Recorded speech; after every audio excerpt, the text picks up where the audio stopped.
سوالات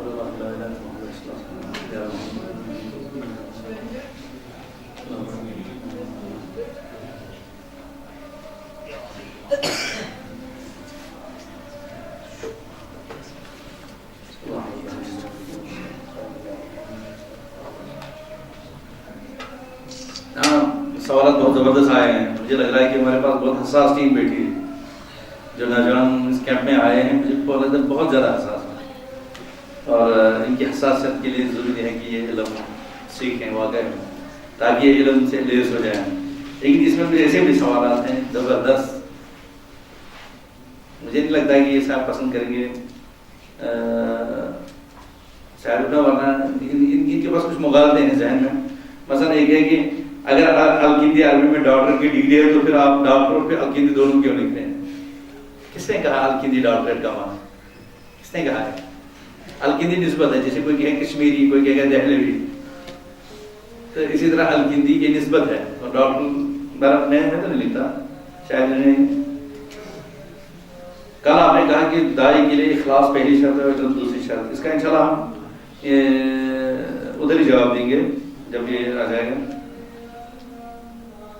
ایک سوال ہے, اگر مشرک سے اتفاق نہیں ہو سکتا تو کیا غیر مسلم سے معاہدے وغیرہ جائز ہیں, کیسے؟ یہ سوال عام طور پر ہمارے حساس علاقے میں بہت ہیں. کیا اگر مشرک سے اتفاق نہیں ہو تو کیا غیر مسلم سے معاہدے وغیرہ جائز ہیں؟ بالکل جائز ہیں. یہ دو چیزیں ہیں. اتفاق اس لیے ہوتا ہے کہ اسلام میں دو چیزیں, ایک ہے معاملات اور دوسرے موالات. موالات کا مطلب ہے محبت کرنا, ولا اور برابر ہے. موالات غیر مسلم سے ناجائز ہے, لیکن موالات کا مطلب یہ نہیں ہے کہ معاملات نہ کریں, معاہدے نہ کریں. آپ نے دیکھا اگر مدینہ میں رسول اللہ صلی اللہ علیہ وسلم جب آئے تو آپ نے یہود کے ساتھ معاہدے کیے, بلکہ ایک خاتون نے, یہودی خاتون نے آپ صلی اللہ علیہ وسلم کو دعوت دی, آپ صلی اللہ علیہ وسلم کو دعوت دی, اور آپ صلی اللہ علیہ وسلم نے اس یہودی خاتون کی دعوت قبول کی, وہاں کھانا کھایا آپ نے. البتہ اس یہودی خاتون نے بکری کے گوشت میں زہر ملا دیا تھا. آپ صلی اللہ علیہ وسلم نے وہ بھی تلال فرمایا, گلے تک پہنچایا تھا, اس کا احساس ہو واپس آپ نے قائع کر دیا اس کو. اس سے کئی مسئلے ثابت ہوتے ہیں, میں ان کی طرف نہیں جاؤں گا, لیکن یہ مسئلہ تو بہرحال ثابت ہو سکتا ہے کہ یہود کے ساتھ اٹھنا بیٹھنا, حتیٰ کہ ہمارا قرآن تو کہتا ہے اہل کتاب کی عورتوں کے ساتھ نکاح کرنا جائز ہے, ان کا ذبیحہ جائز ہے. لیکن پھر اس میں آگے تفصیلات ہیں, وہ انشاءاللہ کبھی اور بتائیں گے. البتہ ان کے ساتھ محبت کرنا جائز, اس لیے کہ اللہ تعالیٰ نے وَمَن يَتَوَلَّهُم مِّنكُمْ فَإِنَّهُ مِنْهُمْ, جو ان کے ساتھ محبت کرے گا وہ انہی میں سے اٹھایا جائے گا.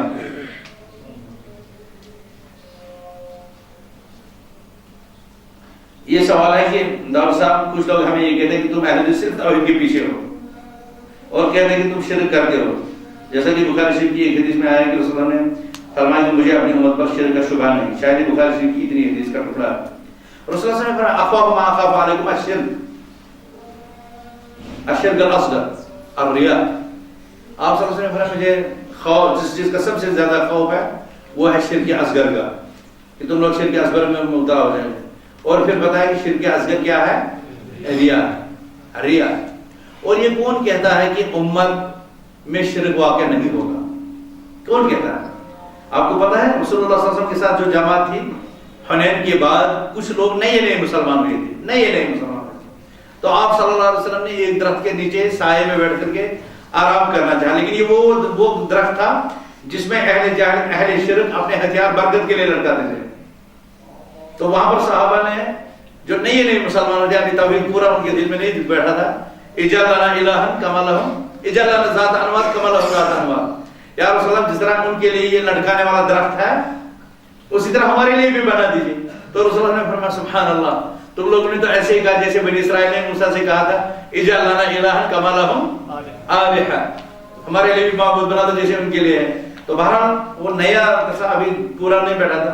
اسی طرح کتنے لوگ ہیں جو بعد میں اس طرح کے واقعات میں, ممکن ہے, لیکن ہمیں بچنا چاہیے اس سے, ہمیں بچنا. آپ جانتے ہیں دنیا میں توحید کا سب سے بڑا علمبردار کون ہے؟ جس کے توحید کے لیے جس کی قربانیوں کی مثال دی جاتی ہے اور قرآن بنا پڑا ہے, کون ہے وہ؟ حضرت ابراہیم علیہ السلام, جن نے کعبہ تعمیر کیا. کعبہ تعمیر کرنے والے ابراہیم علیہ السلام اللہ سبحانہ و تعالیٰ سے کہتے ہیں وَجُنُبْنِي وَبَنِيَّ أَن نَعْبُدَ الْأَصْنَامَ, اے اللہ مجھے اور میرے بچوں کو بتوں کی پرستی سے بچا. کیا ابراہیم بت پرستی کرتے ہیں علیہ السلام؟ لیکن اس کے باوجود خوف تو ہے اس چیز کا کہ امت کا کوئی فرد اس طرح کرے. اس لیے یہ بڑا فتنہ ہے. اس لیے کہ ابراہیم علیہ السلام نے فرمایا رب انہن اضللن کثیرا من الناس، ان بتوں نے تو کتنے ہی لوگوں کو گمراہ کر دیا. لہذا آپ علیہ السلام نے اللہ سے دعا کی کہ اے اللہ مجھے اور میری اولاد کو بتوں کی پرستی سے بچا. جماعت سے کیا مراد ہے؟ کیا جماعت اہل کے ساتھ منسلک ہونا لازمی ہے؟ چالاک انسان ہے. جماعت رسول اللہ صلی اللہ علیہ وسلم نے فرمایا یہ امت 73 فرقوں میں بٹے گی، سارے کے سارے جہنم میں صرف ایک جماعت، ایک جہنم میں نہیں جائے گی. صحابہ نے کہا وہ کون سی جماعت ہے؟ آپ صلی اللہ علیہ وسلم نے فرمایا الجماع، وہ الجماع ہوگی جماعت. اور بعض روایتوں میں ما انا علیہ اليوم واصحابی، وہ جماعت جہنم میں نہیں جائے گی جو اس نقش قدم پر چلتی، اس سنت پر چلتی جس پر میں ہوں اور جس پر میرے صحابہ ہیں. حضرت ابن مسعود رضی اللہ عنہ نے یہاں پر الجماع کی تفسیر یہ کی الجماعۃ ما وافق الحق وان كنت وحدك، جماعت وہ ہے جو حق پر ہو گرچہ کی ایک ہی. حضرت ابراہیم کو اللہ تعالیٰ نے فرمایا ان ابراہیم کان امۃ قانتا، ابراہیم ایک امت تھے تنہا. کیا ابراہیم امت تھے؟ آپ فرد ہے کیا امت سے؟ نہ حدیث بمانا قدوہ. مگر اس کا مطلب یہ ہے کہ جماعت حق پر جو لوگ وہ ایک ہو اخلاق ہو، جماعت وہی ہے. اس کے بعد پھر یہ سوال کیا جماعت اہل کے ساتھ منسلک ہونا لازمی ہے؟ اسمنا کل خطاب سمجھیے اسمنا حق اس پر کوئی دو بات ہے تو نہ ہی کچھ کہہ دو.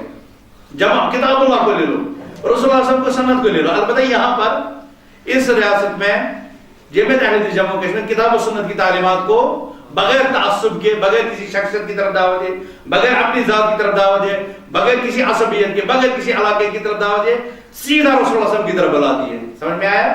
اس جماعت کا موٹو ہے کیا؟ ہم وہی اسلام چاہتے ہیں جس کا عملی نمونہ شاید دوسروں کے پاس یہ نہیں ہے. دوسروں نے کوئی امام پکڑا ہے، کوئی بزرگ پکڑا ہے، کوئی علامہ پکڑا ہے، کوئی شیخ پکڑا ہے. اور اس جماعت کا خاصہ یہ ہے کہ یہ جماعت قال اللہ اور قال رسول اللہ صلی اللہ علیہ وسلم کی طرف بلاتی ہے. آپ نے فرمایا کہ قیادت 6 اور عوام 4 ہیں، تو کیوں نہ دوسرے لوگوں کو اتفاق کے لیے دعوت دے رہے ہیں. یقیناً یہ کوششیں جاری ہیں، ہم دیتے ہیں دوسروں کو بھی دعوت. اور آپ نے دیکھا ہوگا کہ الحمدللہ یہاں پر میں نے پہلے بتایا نا آپ کو کہ یہاں قائدین کا اتحاد کرایا جاتا ہے. آج ہم بنا ہو مجلس اتحاد ملت، کیا اس مجلس اتحاد میں عام لوگ آتے ہیں یا لیڈر آتے ہیں؟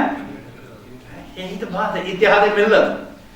اتحاد ملت واحدہ، اسلام نے کہا الاسلام ملت واحدہ والکفر ملت واحدہ. مسلمانوں کو اتنی جماعتیں بنانے کی ضرورت ہی نہیں ہے، مسلمانوں کو اتنی تنظیمیں بنانے کی ضرورت ہی نہیں ہے. اگر مسلمان اپنے ذاتی خواہشات کو چھوڑ دیں ایک طرف اور خالص اللہ کی دعوت کو آگے لے کر کے چلیں، خالص توحید اور سنت کو لے کر کے چلیں، تو اتنی ساری جماعتیں، اتنی ساری تنظیمیں بنانے کی کوئی ضرورت نہیں ہے. لیکن اس تک پہنچنے کے لیے کہ سارے لوگ ایک اللہ کو مانے، توحید کو مانے، سنت کے لیے، تو ایک جماعت تو ہونی چاہیے جو اس کو، کیونکہ اللہ تعالیٰ نے فرمایا وَلْتَكُمْ مِنْكُمْ أُمَّةٌ، تم میں سے ایک جماعت ایسی ہونی چاہیے. وَلْتَكُمْ مِنْكُمْ أُمَّةٌ يَدْعُونَ إِلَى الْخَيْرِ وَيَأْمُرُونَ بِالْمَعْرُوفِ وَيَنْهَوْنَ عَنِ الْمُنكَرِ وَأُولَٰئِكَ هُمُ الْمُفْلِحُونَ. تو یہ جماعت ہونی چاہیے جو کوشش کرے لوگوں کو اس طرح بنانے کی. اتحاد کی بھی کوششیں کرتے ہیں لوگ، لیکن جیسا کہ یہاں ایک نے لکھا بھی ہے کہ اگر آپ چاہیں گے کہ توحید عام ہو جائے،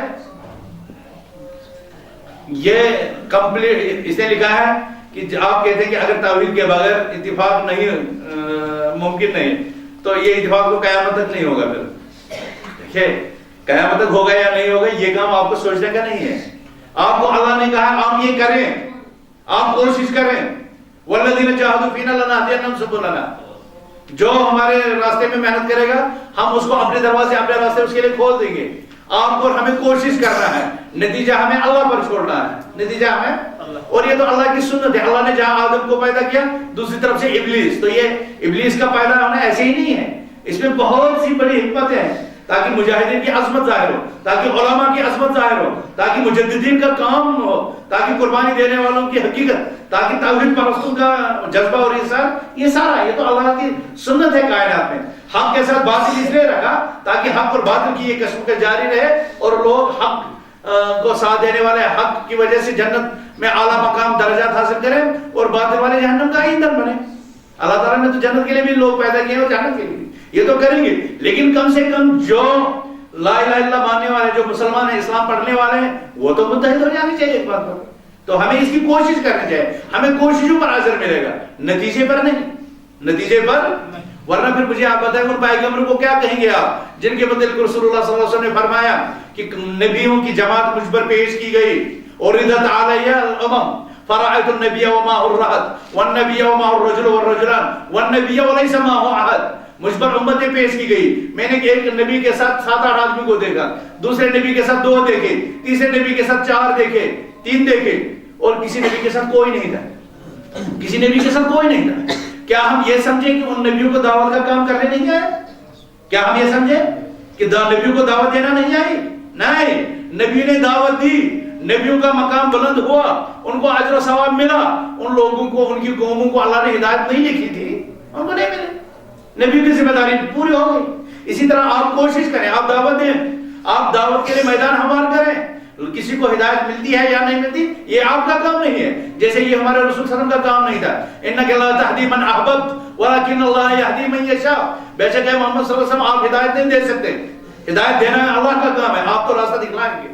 وَإِنَّكَ لَا تَدْعُو إِلَىٰ صِرَاطٍ مُسْتَقِيمٍ، آپ کا کام صراط مستقیم کی طرف بلانا ہے، اس صراط مستقیم پر چلانا یہ آپ کا کام۔ ہم اتحاد کی کوشش جاری رکھیں گے، اتحاد ہوتا ہے یا نہیں ہوتا ہے اس کو اللہ پر چھوڑ دیں، ٹھیک ہے نا؟ ہم اللہ تعالیٰ سے دعا کرتے ہیں کہ اللہ تعالیٰ ہمارے دلوں کو جوڑ دے، ہماری جماعت کو جوڑ دے، ہماری قوم کو جوڑ دے، مسلمانوں کو جوڑ دے، لا الہ الا اللہ پڑھنے والوں کو جوڑ دے۔ اے اللہ ہمارے دلوں سے نفرتوں کو دور کر، ہمارے دلوں کی قدورتوں کو دور فرما۔ اے اللہ ہمیں حسد سے نجات دے، غیبت سے نجات دے، چغل خوری سے نجات دے، دل کے امراض سے نجات دے، جسم کے امراض سے نجات دے، معاشرہ کے امراض سے نجات دے۔ اے اللہ ہم پر اپنے رحمت کی بارش فرما، اب ہمارے لیے رزق کے دروازے کھول دے، ہمارے لیے علم اور ہدایت کے دروازے کھول دے، ہمارے لیے ایمان اور اخلاص کے دروازے کھول دے۔ اے اللہ ہمارے لیے جنت کے دروازے کھول دے۔ اے اللہ ہمارے لیے ہمیشہ کے لیے جہنم کے دروازے بند کر دے۔ اے اللہ ہمارے لیے شیطان کے دروازے بند کر دے۔